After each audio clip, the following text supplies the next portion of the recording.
It's the world's worst outbreak of cholera. More than 500,000 infected in war-torn Yemen, almost 2,000 dead. And it's going to get worse. So who's to blame for the outbreak and spread of the disease, and what's being done to stop it? This is Inside Story.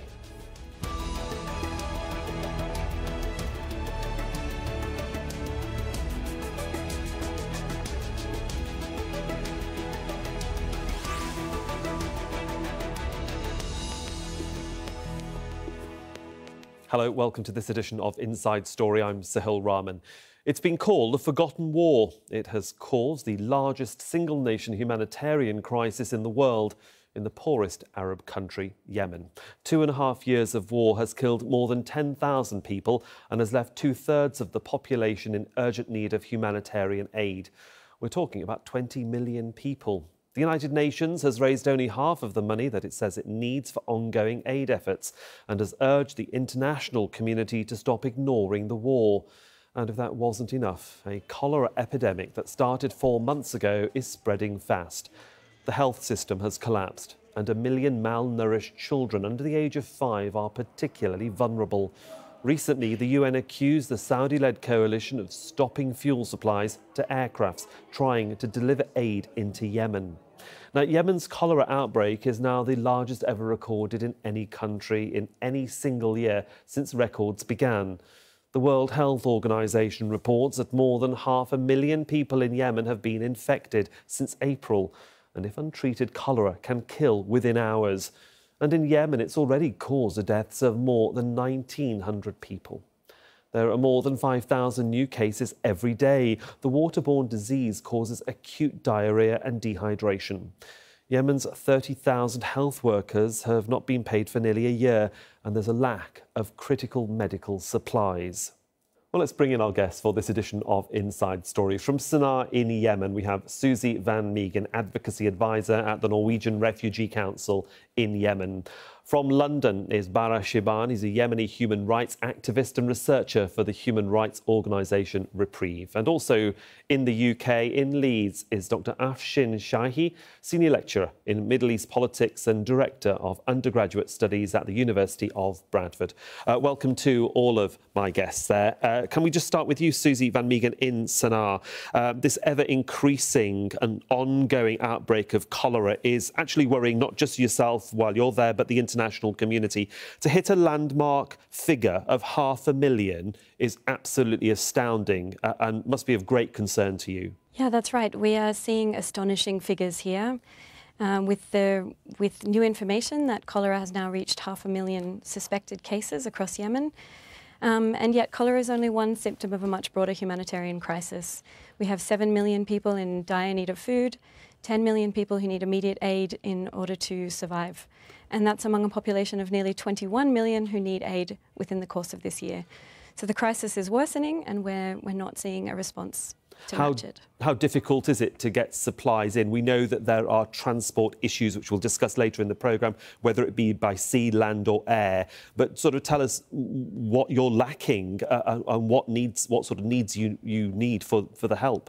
The critical issue currently in Yemen is the non-payment of salaries for public servants. So we're seeing a lot of funding within Yemen redirected to the war effort, leaving 1.2 million public servants without a salary. Without those salaries paid, it's affecting the commercial market and therefore creating a breakdown in the economy in Yemen. So all of these things are contributing to the crisis we're seeing at the moment. OK, well, let's try and put a political face on all of this. Let's go over to Bara Shiban in London. Of course, you've been following events in Yemen as a researcher, as a journalist, as part of your interest in the country. The politics of Yemen at the moment are very fractured. The war seems to be ongoing now for 2.5 years and no end in sight, except for apparently leaked emails that we're now reading about from the UAE ambassador to America and his, you might say, promotion of the new Crown Prince in Saudi Arabia. How does that all play into what's happening in Yemen?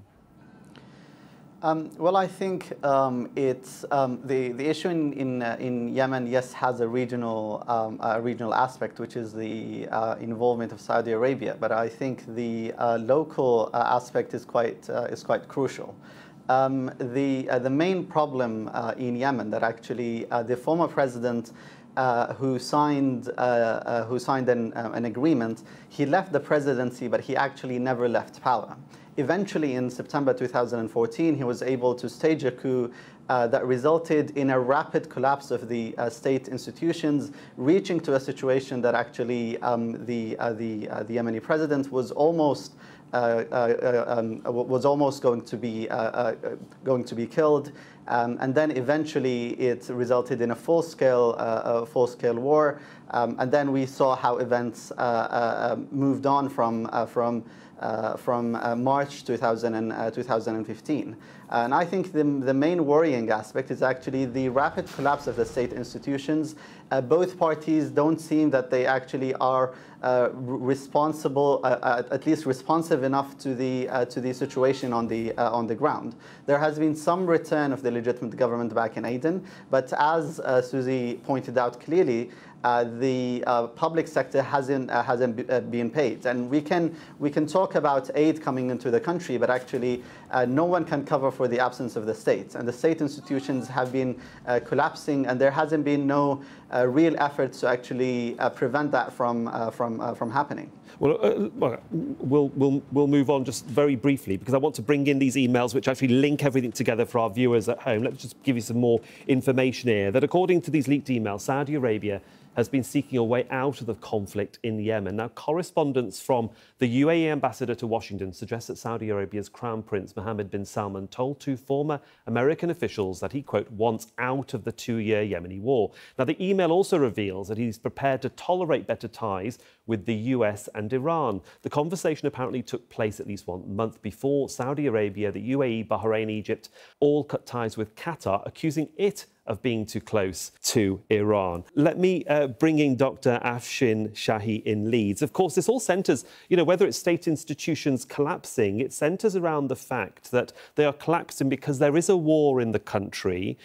Resources are being squeezed, both from the south and the north, and that is because the Saudis are coming in from the north. The UAE, which is a coalition partner to Saudi Arabia, seems to control or seems to fight the south of the country. Give us your impression of how the war is actually affecting what Bara Shiban says, which is the institutions collapsing around everybody across the country. I mean, we have to make this very clear that, even before the so-called Arab uprising, which some people regard as one of the main sparks of instability in Yemen, the country has been very vulnerable to insecurity and instability for a very long time. A number of decades has passed since formation of Yemen, initially as a unified state, and then basically there were two separate states, and then they unified again in the 90s. But effectively, in Yemen, we never had kind of a state with a kind of organic nation. What we have seen in the country over the last few decades, even after 1990 and kind of reunification of Yemen, practically has been a state without nation. And the country has been very fragmented in every sense of the term. In addition to that, I completely agree with the commentator in London that the war had a major impact on the infrastructure in the country. Basically, last year, around this time, some international organizations estimated that the war has costed the country around $14 billion. And this is a country which is facing with a lot of fundamental problems. And I'm not only talking about political problems, and I'm not only talking about problems that are related to the conflict. For example, Yemen not only is considered as the poorest country in the Arab world, but it has faced with a number of very difficult ecological issues and ecological problems like drought. And these problems together, combined with the war which has been kind of launched by Saudi Arabia, has created almost a perfect climate for the rise of kind of sub-state actors and transnational terrorist organizations like Al-Qaeda and ISIS in the region. Of course, this morning we heard that Saudi Arabia now is possibly thinking about kind of withdrawing from the country. But this is not necessarily a good news in itself, because even when they leave, we're going to see a major kind of power vacuum, and the problems that they have created and the impact that they had on the security and social and political infrastructure is going to pave the way for the rise of the widening activities of transnational jihadi organizations. Okay, like let me ISIS just bring and in Mr. Shiban there, because a couple of things that Dr. Shahi's just brought up: the fractious nature of Yemen itself, and of course non-state actors. Let's just talk about, because people across the world who don't know the politics and the geography of Yemen will say, well, why is Yemen so susceptible to being so politically unstable? And if there is a power vacuum, if Saudi Arabia does decide that it wants to pull out of this war that it instigated 2.5 years ago or 2 years ago, what are the problems for Yemen? Let's just, if you can tell us, Dr. Shiban, about the tribal nature of Yemen, and why even at the time when Yemen were two separate states and it merged again, why even that was a difficult decision for those people living within its borders? Well, I think you have years of the nature of the state, the power and the wealth of being very much centralized for the last at least 3 decades, and then eventually you have a secessionist movement in the south calling for, at the beginning, for some rights and demands, and then it escalated until it reached the calling for full secession from the north and going back to the situation how it was before 1990. The political system also in the country, in the central level, reached to a deadlock in 2011, especially when the former president called for the parliament to extend his stay in power, and submitted a proposal that actually indicated that he's going to run for elections indefinitely, and this complicated things further, reaching to the Arab Spring. There was a way out when there was the National Dialogue conference, and actually people were hopeful at the moment, and there was a draft constitution that was possible to get the country out of the current mess. But again, as I said, the former president actually never left power. But those are very specific. Mr. Shiban, can I just chip in? Those are very specific politics. I'm talking about the south of the country and the north of the country. Why don't they get on at a grassroots level?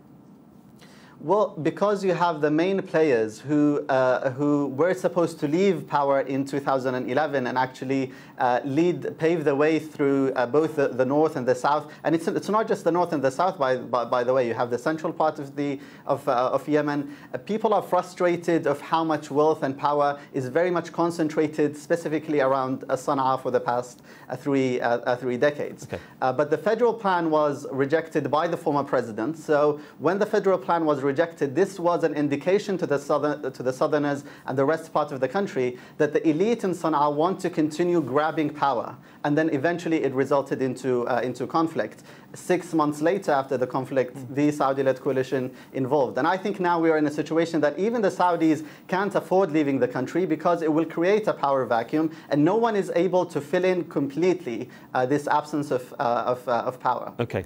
I'm going to give the viewers a little bit more information about the war, because that will then lead us back to Meegen and the issues of aid, and a very important issue about the airport. But let's go back to 2014, and that's when Houthi rebels, allied to troops loyal to the former president, as Mr. Shiban mentioned, Ali Abdullah Saleh, captured many parts of Yemen, now including the capital, Sana'a. In response, a Saudi-led coalition launched a military campaign in 2015 against the Houthis to reinstate Yemen's internationally recognised government and stop Houthis advancing to the south. That same year, the Saudi alliance and pro-government forces captured the port city of Aden from the Houthis, allowing President Abdul Rabbu Mansour Hadi to return to his government headquarters. The Houthis and forces loyal to former President Saleh, both Shia, now control the bulk of Yemen's northwestern areas, including the capital Sana'a, and they've also besieged theirs in the south. Al-Qaeda and ISIL have taken advantage of the chaos by carrying out several attacks. This area, highlighted, is under Al-Qaeda control or influence. Well, let's go back to Suze van Meegen. Of course, with the political power play happening across the country, with those areas of control shifting day by day, month by month, year by year, your job as a humanitarian is very difficult, be made even more difficult with the closure of the international airport to which you expect aid to come in. Yeah, indeed, the closure of the airport is significant, both in terms of aid, but also in terms of the lives of Yemeni people. So with the collapse of the public services, as discussed earlier, and limitations to the delivery of humanitarian aid across various areas, Yemenis are left with very, very few options in which to pursue good health care, travel for study, access to relatives abroad. The closure of the airport for us, therefore, represents both an issue in terms of humanitarian aid, but also one in terms of the rights of Yemeni people. How difficult is it then for you at the moment to try and get the aid you need and other NGOs that you're talking to? Because if the airport's closed, what routes do you have then? Well, prior to the conflict, Yemen was largely dependent on imports for most of its food, fuel and medicinal supplies. A large proportion of those are coming through sea routes, which is happening, albeit slightly slower than we'd like to see. But our major concern, too, is that closing off supply routes has a huge impact on Yemen's economy. It's providing Yemeni business people and commercial interests with very few options for moving supplies and bringing them into the country, which is creating inflation and requiring humanitarian agencies like ours to extend far beyond our mandate and capacity. Dr. Shahi in Leeds, can I just bring you in here? Because one wonders, as Mr. Shaban said, if the Saudis do leave, there is this power vacuum, political vacuum. One wonders who would fill the gap. Yet there is pressure outside the borders of Yemen when you have British opposition Labour politicians wanting the British government to stop selling arms to Saudi Arabia. Also, those questions have been raised in US Congress as well. Those arms sales and distribution are still going into Saudi, but there's lots to consider for the international community. Why hasn't there been a bigger chorus about the fight in Yemen and how it's impacting on ordinary people? I mean, this is obviously a very important issue, and it is extremely disappointing that there hasn't been a major campaign in the international community to put pressure on the United States and some other European partners to sell weapons to Saudi Arabia. But in addition to that, we have to recognize that what is happening right now in Yemen is going to have major security and political implications, not only for the Yemenis people, but also for the region and even possibly for the global community as a whole. As the so-called Islamic State is kind of weakening its position, is kind of losing ground in places like Iraq and Syria, Yemen is becoming a very welcoming and fertile ground for kind of the expansion of the organization. And of course, we have to remember Al-Qaeda in Arabian Peninsula has been, since 2009, the most effective branch of this kind of transnational organization. And as the state infrastructure is collapsing, as the authority of the state is kind of shrinking, as kind of the social and economic infrastructure is collapsing because of the war, effectively we're going to create a ground which is going to kind of pave the way for the expansion and the rise of these very dangerous transnational organizations, transnational terrorist organizations, which not only can have an impact on Yemen, let me bring in and even Saudi Arabia itself. No, let me bring in Dr. Shaban. He's nodding his head. I'd like to know what he disagrees about with what you're saying. And Mr. Shaban, please, in London. I mean, I've done extensive research on the work of Al-Qaeda inside Yemen. Al-Qaeda is not a major player so far inside Yemen. As far as mentioning the Islamic State, it almost doesn't exist, only at a very, very limited number. There is an exaggeration out there about the capability of Al-Qaeda. Al-Qaeda hasn't been able to strike outside Yemen for the last at least decade. Since 2009, the last time when there was an attempt to to do the attack on the U.S. plane. There's almost no capability from Al Qaeda's side to strike outside Yemen. Okay. There are other main local players that I think we should put into consideration. At the forefront are the former president forces, the Houthis, and the legitimate government. And I think the only solution out of the current mess is a political solution. And I don't think Al Qaeda will be able to take control, not in the near future, not on the long run. Okay, slight disagreement between my guests in London and Leeds, but let me then bring in about this political solution. Some really interesting things have been happening in the last few days. We've seen Muqtada al-Sadr, an Iraqi cleric, go into Saudi Arabia to talk with the royal family. We then also hear, we're reporting on Al Jazeera, as many of the international organisations, news organisations are, that Saudi Arabian Crown Prince is willing for Iraq to mediate a better relationship with Iran. Of course, Saudi and Iran often are said to be playing a proxy war in Yemen. So I'll come back to you, Mr. Shiban, first. How do we read this situation of these overtures from Saudi Arabia towards Iraq and Iran? I think in general, if the Saudis were able to basically bridge the gap between them and the Iranians, I think that's a good thing for the entire region. I don't think just one attempt by the Iraqi government or mediation by Iraqi government will be able to bridge that gap. They are literally on the opposite sides in almost every part of the Arab world, from Syria to Iraq to Yemen to elsewhere. And actually, the indications look like it's going to escalate even further. For Saudi Arabia, Yemen is quite crucial because Yemen shares a very big border with Saudi Arabia, and they can't afford having a very hostile militia just south of the border. Sure. And I think this is where Saudis feel they can't afford to just suddenly pull out of the country. So unfortunately, I think we're looking the end of the war is not anytime soon. Dr. Shahi, can I speak to you in Leeds? Because basically, if you have the UAE influencing the ground attack in the south of Yemen and you have Saudi in the north, and Saudi are now saying we want to get out, potentially, does that cause a bit of a rift, or is there going to be a very heated conversation between the two? Or will the UAE say, well, we'll try and control the south and we won't do it without you? How is that coalition conversation going to manifest itself in the wider days and months to come? Just let me very briefly kind of elaborate on that, just like in response to Mr. Shaban's comment about the effective nature of Al-Qaeda in Arabian Peninsula. There is kind of a global consensus that actually Al-Qaeda in Arabian Peninsula is still considered as the most effective segment of the organization. And there is no doubt, should the chaos in Yemen continues, we're going to have a fertile ground for a more effective impact of this organization. We're running out of time, so I need you to answer. We're running out of time. Dr. Shahi, we're running out of time, so I need you to answer the question really about the UAE's influence and the Saudi influence at the moment within the coalition. If Saudi's looking for a way out, is that going to upset the UAE because they don't like Iran?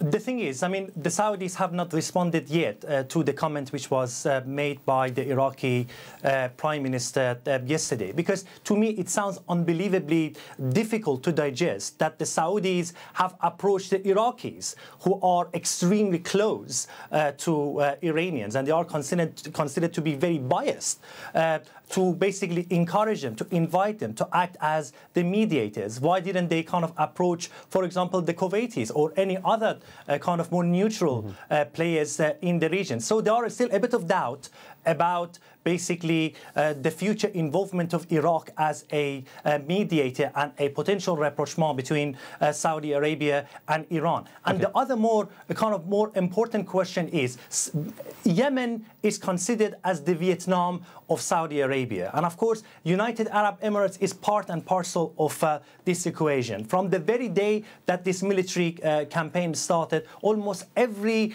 military expert came up with this conclusion that actually this military operation is not going to work, and actually the cost, the military cost for the Emiratis has been very high, and I very much doubted if they would be interested to kind of continue the war in absence of Saudi Arabia. OK, well, there we will have to leave it. It seems that the politics of what's going on in Yemen certainly affects the humanitarian effort that Suze van Meegen and her colleagues are trying to work out there in a very desperate situation. For the moment, to all of my guests, to Suze van Meegen in Sana'a, to Bara Shiban in London, and Dr. Afshin Shahi in Leeds in the north of England, thank you all for joining me on this edition of Inside Story, and thank you for watching Inside Story 2. You can see the programme again anytime by visiting our website at aljazeera.com, and for further discussion go to our Facebook page. That's at facebook.com/AJ Inside Story. Now you can also join the conversation on Twitter. Our handle there is at AJ Inside Story. From me, Sohail Rahman, and the Inside Story team, thanks very much for your time